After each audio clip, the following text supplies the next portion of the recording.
안녕하세요, 여러분. 명절 잘 보내셨나요? 앞으로 오늘부터 6주 동안 우리 교사들 그리고 학부모님들 또 우리 청년부 임원들을 대상으로 영상을 제작하게 된 노태벅 전도사라고 합니다. 2020년 각 부서별로 참 어려운 시간들을 보냈죠. 기대와 어떤 여러 가지 계획들을 가지고 우리가 한 해를 시작했는데 어느덧 다음 달이면 회기를 마무리할 시점이 다가왔습니다.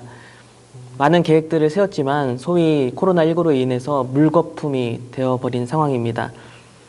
지금의 상황 속에서 우리 각 부서들은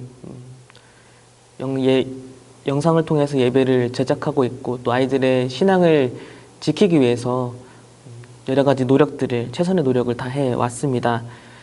기존과는 분명 다른 상황 속에서도 사명을 잃지 않고 또 아이들의 신앙과 예배를 위해서 한 해 동안 애써주신 우리 교사분들과 또 청년부 임원들 또 가정에서 아이들과 함께 예배드려주신 우리 학부모님들께 다시 한번 이 자리를 통해서 감사의 인사를 드리겠습니다.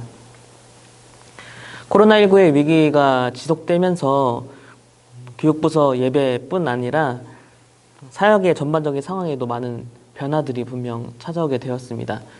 온라인으로 지속할 수밖에 없는 예배도 마찬가지겠지만 사실 기존의 우리의 모든 교육부서의 사역은 주일에 아이들과 함께 만나서 함께 할 수 있는 한두 시간에 초점을 맞춰서 사역을 할 수밖에 없었습니다. 하지만 그 시간도 갖지 못하고 모이지 못하게 되자 우리 안에 여러 가지 어려움들이 찾아오기 시작되었죠. 저도 마찬가지지만 이 코로나 상황의 초창기에는 어떻게 사역에 초점을 맞춰야 될지 어떤 목표를 가져야 될지 알지 못하고 마치 풍랑 속에 떠밀려간 듯한 그런 시간들을 보내곤 했습니다. 저에게도 그렇지만 많은 교사분들께 또 임원분들, 학부모님들께 어떤 교사의 역할에 대해서 또 교육부서에 대해서 많은 고민을 하셨을 거라 생각합니다. 그리고 교사로서의 역할에 앞서서 개인적인 신앙인으로서 내가 하나님 앞에 예배를 어떻게 드리고 있었는지, 예배는 무엇인지, 교회는 무엇인지를 그리고 우리가 무엇보다 꼭 지켜야 될 본질과 우리의 정체성은 무엇인지를 다시 한번 심각하게 고민하게 되는 시간들을 보내셨을 거라 생각합니다. 그리고 그것을 답을 찾아가는 과정이 지금 계속되고 있습니다. 사실 이 영상은 교사교육이라는 이름으로 제작이 되지만 어떤 가르침을 나눈다기보다는 우리의 신앙적인 고민과 이 코로나 속에서 우리가 질문했던 많은 것들을 함께 나눠보고자 이 시간을 준비했습니다. 앞으로 교육부서가 또한 어떠한 비전을 가지고 나아가야 될지도 함께 고민하는 시간이 되었으면 좋겠습니다. 바라기는 이 영상에 대한 내용을 무조건적으로 받아들이거나 혹은 그냥 아무렇지 않게 지나치는 것이 아니라 이 영상의 내용을 각 부서별로 또 개인별로 씹고 뜯고 맛보고 또 즐기고 뱉기도 하면서 이 영상의 내용을 토대로 새로운 질문을 하고 논의도 하고 그렇게 답을 찾아가는 그런 도구가 되었으면 좋겠습니다. 이제 본격적인 영상의 내용을 시작하려고 하는데요. 코로나19의 상황에 대해서 언제나 그랬듯이 기독교는 여러 가지 대답을 또 해석을 하게 됩니다. 한편에서는 이것이 하나님이 인간을 심판하는 도구다라고 그렇게 이야기하기도 하고 또 한편에서는 아니다. 이것은 하나님께서 우리에게 무엇을 잘못했는지를 깨닫고 돌이킬 수 있는 기회를 주시는 것이다 라고 그렇게 얘기하기도 합니다. 여러분들은 이 코로나19에 대해서 어떻게 생각하시나요? 제가 존경하는 감리교회의 김기성 목사님이 이 코로나19에 대해서 하신 말씀을 제가 아주 간략하게 소개를 하려고 합니다. 공감의 시대를 썼던 미국의 경제학자이자 미래의 학자인 제레미 리프키는 이런 이야기를 했습니다. 1990년대까지만 해도 인간이 지구상에서 차지하고 있었던 땅은 고작 14%에 불과했습니다. 하지만 2000년도가 되었을 때 인간이 거주하거나 사용하고 있는 땅이 무려 77%로 늘어나게 되었습니다. 다시 얘기하자면 동물들이 차지하고 있었던 그 공간을 인간이 다 차지하게 되어버린 것이죠. 그러니까 오랫동안 동물 세계에서 머물고 있었던 박테리아나 바이러스들이 자신들도 살아야 하니까 누구에게 옮겨갔으면 좋겠을까 하다가 인간이 압도적으로 많거든요. 인간 세계로 넘어온 것이, 동물 세계에 머물러 있던 바이러스나 박테리아가 인간 세계에 넘어온 것이 바로 코로나19입니다. 그렇게 본다면 이 비단 코로나19뿐만 아니라 앞으로 동물 세계에 있던 그 수많은 바이러스와 박테리아가 인간 세계로 넘어오게 될 것이고, 이제 우리는 그들과 함께 살아야 하고 극복해야 한다는 의미이기도 합니다. 또 다른 이야기를 한번 해보겠습니다. 사실 이 지구는 인간이 살아갈 수 있는 가장 완벽한 시스템을 갖추고 있습니다. 대기 중에 이산화탄소가 있죠. 이 이산화탄소는 열을 가두는 역할을 합니다. 온실가스를 만들어내죠. 그것을 처리하지 않으면 마치 금성의 표면처럼 행성의 표면은 지옥불보다 더 뜨겁게 되어버립니다. 태양계에서 가장 뜨거운 것이 태양에서 가장 가까운 수성이 아니라 금성인 이유는 금성의 대기 안에는 이산화탄소가 가장 많기 때문입니다. 하지만 지구는 이산화탄소를 처리하는 아주 완벽한 시스템을 갖추고 있습니다. 작게 예를 들자면 인간이 산소를 들이마시고 이산화탄소를 내뿜잖아요. 그렇게 숨을 쉬며 살아가죠. 인간이 내뿜는 이산화탄소가 연료가 되어서 식물은 그것을 통해 광합성을 하고 다시 인간에게 산소를 선물해 줍니다. 그렇게 인간과 식물의 상호작용을 통해서 서로가 살아가는 것이죠. 하늘에서 내리는 비는 많은 이산화탄소를 바다 속으로 그리고 땅 속으로 저장해주는 역할을 합니다. 하지만 동물뿐만 아니라 식물이 차지하고 있었던 그 땅을 인간이 차지하기 시작하고 개발하기 시작했습니다. 많은 산림과 식물의 공간이 없어지고 그곳에 사람이 살기 시작하면 어떻게 될까요? 땅 속에 있는 수많은 화석 연료를 다시 꺼내서 사용한다면 어떻게 될까요? 이산화탄소가 증가하고 온실가스로 인해서 지구의 온도는 점점 오르게 됩니다. 지구의 온도가 오르면서 우리는 최근 몇 년 사이에 수많은 기상이변과 또 재난을 경험했습니다. 과학자들은 우리가 지금처럼 계속 똑같이 행동한다면 2040년이 되면 기후변화와 재난이 인간이 어떤 노력을 해도 막을 수 없는 단계에 이를 거라고 예측하고 있습니다. 불과 20년이 남았습니다. 제가 코로나 이야기를 하다가 왜 갑자기 기후변화에 대해서 이야기를 했을까요? 여러분 혹시 이 두 가지 이야기에서 공통점을 찾아보셨습니까? 이 두 가지 이야기의 공통점은 바로 이 재앙의 원인이 인간에게 있다는 것입니다. 코로나를 비롯한 전염병과 우리가 경험하고 있는 여러 가지 기후변화와 재난들이 하나님의 심판이라고 무조건 해석할 수 없고, 때로는 이것이 인간의 욕심으로 인해서 우리에게 발생한 문제라는 것을 생각해 볼 수 있다는 것이죠. 성경에 보면 마지막 때의 징조가 나옵니다. 그 말씀을 보면 곳곳에 큰 지진과 기근과 전염병이 있을 거라고 합니다. 또 민족과 민족, 나라와 나라가 전쟁을 일으킨다라고 이야기하고 있습니다. 지금은 마지막 때라고 제가 이야기하고 싶은 것은 아닙니다. 다만 마지막 때에 일어나는 여러 가지 재난과 전염병, 지진, 그리고 전쟁과 같은 이런 모든 상황은 하나님께서 인간을 심판하는 도구가 되는 것이 아니라 인간의 욕심으로 인해서 발생되는 문제고, 인간의 욕심이 임계점에 다다랐을 때 바로 그때 마지막 때가 찾아온다라는 것으로 생각해 볼 수 있다는 것이죠. 예수님이 오시는 때는 인간의 욕심이 임계점에 다다랐을 때 그때 벌어지는 수많은 재난과 그리고 전염병과 인간의 삶을 위협하는 모든 문제의 그 세상을 심판하기 위해 예수님은 오십니다.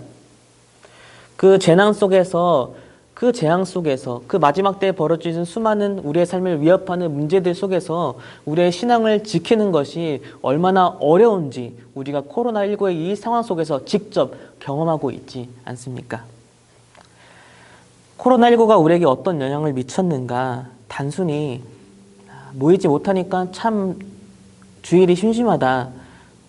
신앙을 지키기가 힘들다. 예배를 집에서 인터넷에서 보기 너무나 힘들다. 좀 마음을 지키기 어렵다라고 그렇게 단순하게 생각할 것이 아니라 지금 이 코로나19의 상황이 우리가 어떤 지점, 어떤 말씀 위에 올려져 있고 이것이 하나님의 심판이든 아니면 하나님의 기회, 우리에게 주신 기회이든 혹은 인간의 죄가 임계점에 다다라서 마지막 때가 다가오고 있는 그 상황이든 우리가 어떤 상황 위에 올려져 있는지를 성찰해 보는 것이 굉장히 중요하다는 것이죠. 그렇다면 우리 아이들은 어떨까요? 분명 우리 아이들은 이 세상의 어떤 풍파에서도 흔들리지 않게 아주 깊숙이 뿌리 내려서 건강하게 자란 거목의 신앙은 아닐 것입니다. 씨를 뿌려야 하는 아이들도 있고 이제 막 씨를 뿌린 아이들도 있습니다. 아주 얇게 자라난 새싹일 수도 있고 아직은 큰 바람을 견디지 못하는 어린 순일 수도 있습니다. 조금씩 성장해야 되는 시기인 것이죠. 그들의 삶뿐만 아니라 신앙도 점점 성장해야 되는 시간들입니다. 이런 아이들이 살아가는 시대가 전염병의 시대, 기후위기의 시대라면 어떨까요? 그리고 그러한 삶의 직접적인 어려움과 위기가 아이들의 신앙을 지키기 점점 어렵게 만든다면 우리는 그 아이들에게 어떠한 신앙을 물려줘야 할까요? 저는 이러한 상황 속에서 세 가지를 고민해 볼 수 있을 거라고 생각해 봤습니다. 첫 번째, 우리는 아이들에게 어떤 신앙을 물려줄 것인가? 두 번째, 우리는 아이들에게 어떤 세상을 물려줄 것인가? 그리고 마지막 세 번째, 그것을 위해서 우리는 부모로서 또 교사로서 어떻게 행동해야 하는가? 또 어떤 준비를 해야 하는가? 이 세 가지 질문을 던져봅니다. 물론 제가 앞서 말씀드린 모든 내용들이 너무 지금의 시대를 지나치게 진지하고 또는 과대 해석하거나 비관적으로 보는 것일 수도 있습니다. 그리고 좀 전에 말씀드린 이 세 가지 질문이 너무 무겁기만 하고 진지하고 그리고 교사로서 또 임원으로서 부모로서 너무 큰 부담을 드리는 질문일 수도 있습니다. 하지만 저는 이렇게 생각합니다. 질문은 무거울 수 있고 질문은 복잡하고 질문은 어려울 수 있지만 그 질문에 대한 하나님의 대답, 진리는 매우 단순하고 매우 강력하다라고 생각합니다. 제가 이번 영상을 준비하면서 하나님께서 제게 보게끔 하신 단어가 있습니다. 바로 하나님의 나라입니다. 저에게 주신 첫 번째 이정표는 바로 하나님의 나라였습니다. 하나님의 나라는 근본적으로 누가 이 세상을 통치하느냐에 대한 개념입니다. 우리가 다음 주부터 더 자세하게 이 하나님의 나라에 대해서 다루겠지만 우리가 살아가는 이 세상을 하나님께서 하나님의 가치와 하나님의 뜻대로 통치하신다면 하나님의 통치가 이 세상에 임한다면 분명 우리가 살아가는 세상은 좀 더 다른 모습일 것입니다.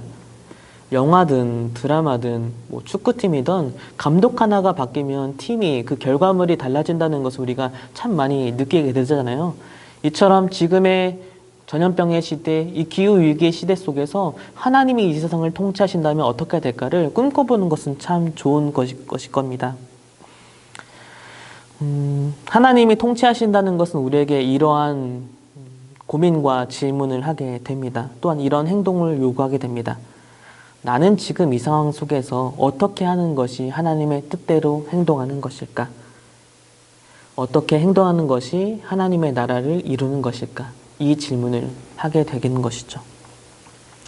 앞으로 2주 동안 사도행전을 중심으로 하나님의 나라에 대해서 살펴보고자 합니다.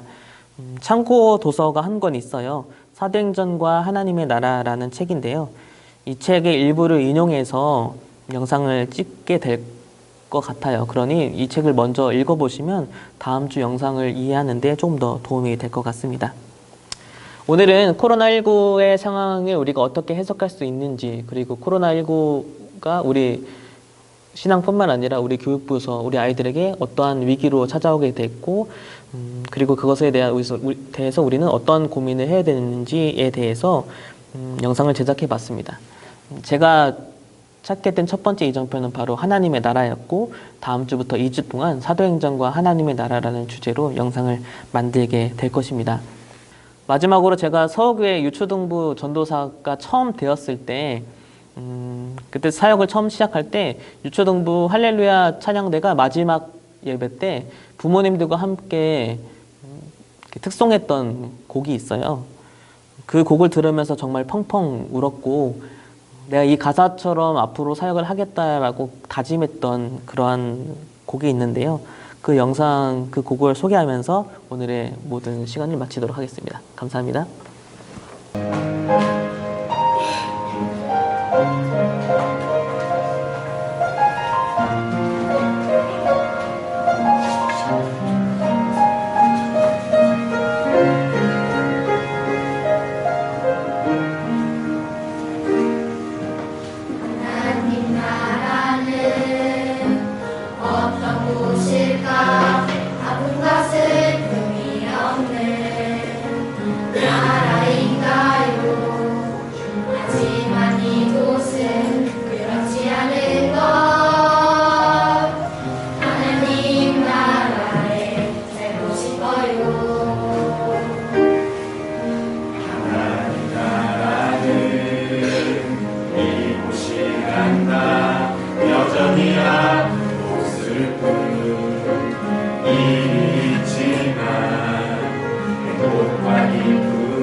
세상과 우리는